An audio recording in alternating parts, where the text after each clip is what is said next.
with it. I want you to hold yourselves accountable to improving your results. Now, that doesn't mean, again, that you might not make mistakes, but you've got to realize that just because you're busy doesn't mean that you're effective. I remember when I first started, I was a drain cleaning pop and go specialist, if you will. I mean, we just ran around like crazy and didn't hardly charge any money. We didn't make any money, and we'd try and run 8, 10, 12 calls a day. I thought I was being very productive. I was taking massive action. I was working a ton of hours, but I didn't realize I wasn't being effective, and I wasn't getting the results that my customers deserved, that I deserved as the technician, or that the company deserved for investing in me to take this action, right? So just be mindful of this as we head our way into accountability, and let's begin to look at a few ways that we might be able to help hold ourselves accountable to make sure that our actions are producing desired results.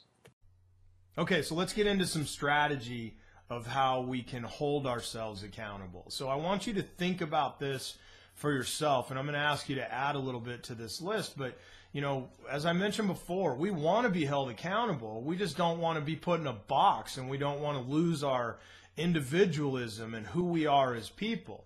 But if you're going to get better results, you've got to raise the bar of accountability for yourself. So what are some ways that we might do that? One of the ways that I don't think gets tapped near enough in our industry is asking your manager for help. If you're watching this video right now, if you're going through this training with me today, your company is a progressive company and wants to help you succeed. So tap into that resource of your manager and ask for maybe additional help.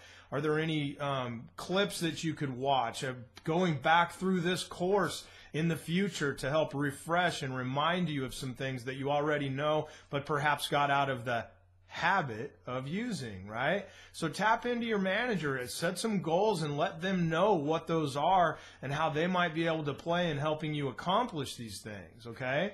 Now, we also need to take some personal responsibility for ourselves. I mean, you have an opportunity for what a lot of people call drive time university, right? You're driving around all the time with from call to call, you know, depending on the market you're in. A lot of our clients average about a 20-minute drive time. Sometimes it's up to an hour, hour and a half of drive time, a lot of windshield time.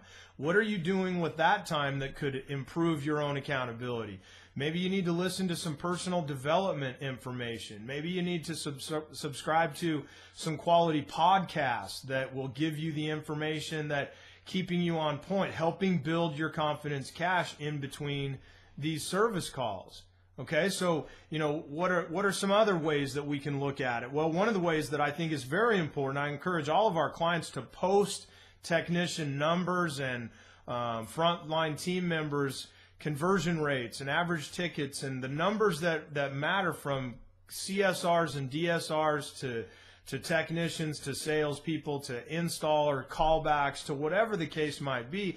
Post our performance. Now, regardless of whether you're working in a company that posts your performance or not, all the top producers that I ride with and coach keep their own sales journals.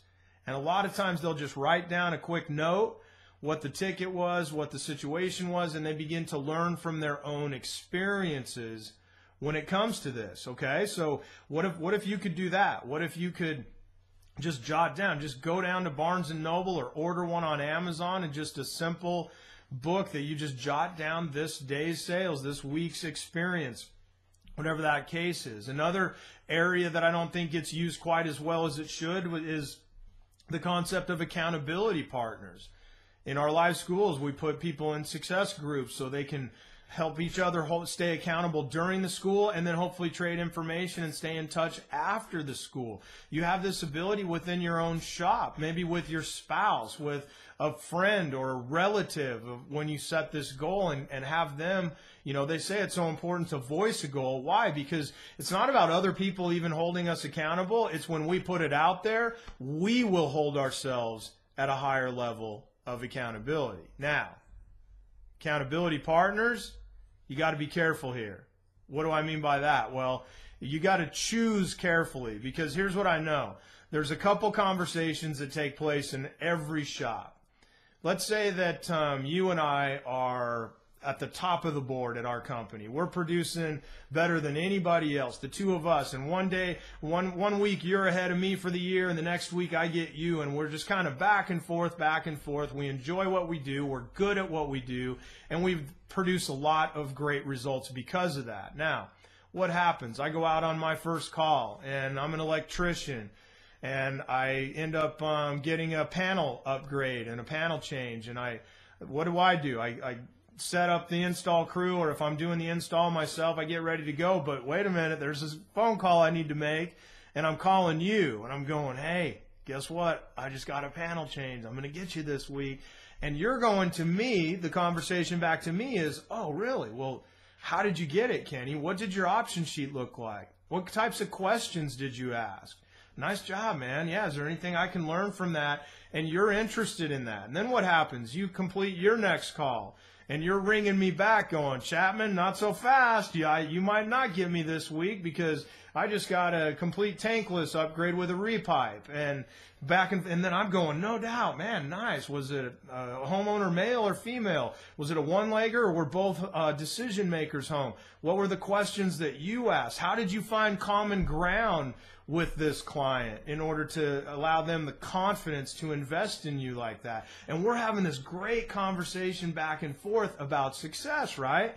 Raising accountability on both of us. Now, there's also a different conversation that takes place in every shop I've ever been in. And that's, let's say that you and I now we're kind of at the bottom of the board. We're not producing as well as anybody else in the company, and we're struggling along. And what is that conversation like? Well, that one happens to be a little bit different, right? So now I'm calling you after my first call. Hey, man, yeah, it's me. Yep, unbelievable. I mean, dispatch sent me out here again. Yeah. Trailer park. No money. Can't qualify for financing. Unbelievable. I mean, I don't know what they're trying to do, but I swear they're trying to stack the odds against us. They're trying to keep us at the bottom of the board. And you're going to me as that other lower producer, if you have victimitis virus, what I call it, or you have a victim mentality of you're going, oh, Kenny, wait, you think that's bad. You wouldn't believe the first call they sent me. And I passed 2 of our technicians on my way out there. They were going the other way. I don't know what dispatch is thinking. I don't know what's going on here. This is crazy. Guess what? That conversation happens too. I want you talking to each other. I want you having each other help hold each other accountable, but be careful who you choose and how you choose. Now, jot a couple more down. I've given you a few. I want you to go to your workbook and jot down what are some other ways that you think you can raise the bar on yourself in order to have a better level of accountability in order to improve your results. I was in Philadelphia last year doing a ride-along with a guy who'd never been introduced to an option sheet before. I did the training in the morning. He ran his first call. I was with a different technician. They run maintenance techs, demand techs, and comfort advisors. The best way to win as a technician is to set a lead for a comfort advisor, right? So it had been like 2 weeks since he had set a lead. I taught the option sheet process. He goes out on his first call, works the option sheet, has a good experience, sets a lead. First one in 2 weeks. Second call, I get dropped off, and now I go with him. So let's say it's Dustin and I, and Dustin's running the call. And we go and I get dropped off. He goes through a great process, writes up a quality option sheet, sets another lead. He's 2 for 2 now. Been 2 weeks since he set one. Now we get to ride one last call together. It's about 5 in the afternoon. My training went till like noon, so it's his third call. It's about 5 o'clock. We go in, and it's a free inspection call. Now, one of the things we're going to talk about is the fact that you've got to run free inspection calls different than you run money demand calls. And there's minor tweaks, but I want to talk about what those tweaks are, regardless of plumbing, heating, or electrical.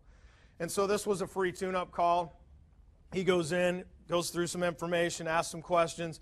We transition out to the truck. I always want you writing your option sheet in the truck. We'll talk more about why. But he gets out to the truck. Now, when you do get to the truck, be efficient with your time. And don't waste your time out there.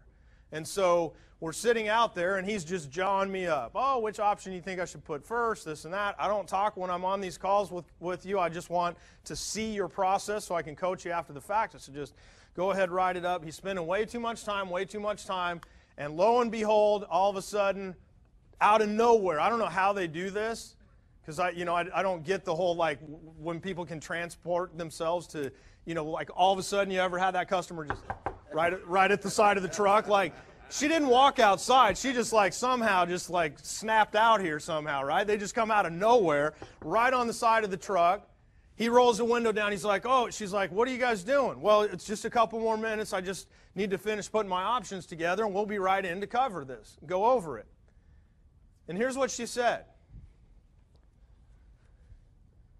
It's 4:57. My husband gets home at 5, and you guys can't be here. You got to go now. And I said, start the truck. Right? Because I'm like, I don't know.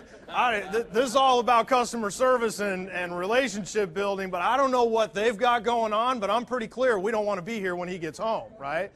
And so we abandon, we make an exception. What we're talking about right now, he made an exception to the process, said, okay, what are you going to do? I mean, she wants us gone. We got to go. So we take off, and we're driving back to the shop, and I'm going, Jason, so tell me about your day. He's like, well, overall, Kenny, it was fine, but I'm not using that damn option sheet anymore. I said, really? Well, tell me more. And I always appreciate honesty and people sharing what's real and what makes sense to them. And he goes, well, you saw what just happened. That stuff doesn't work. Now, think about that, guys. He went 2 weeks without setting one lead, got introduced to a new tool. When you get introduced to a new tool, would you say that it takes a little bit of getting used to? So during the getting used to process, he won twice in a row. Then he ran into a situation that does come, but it doesn't come often. Ran into that situation, and he abandoned a process that worked.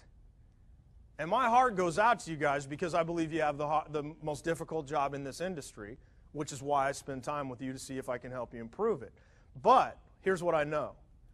We'll do something that works, and it works, and it works, and it works, and then we hit a crazy person or a situation, and it doesn't work, and what do? We abandon the whole thing over one situation.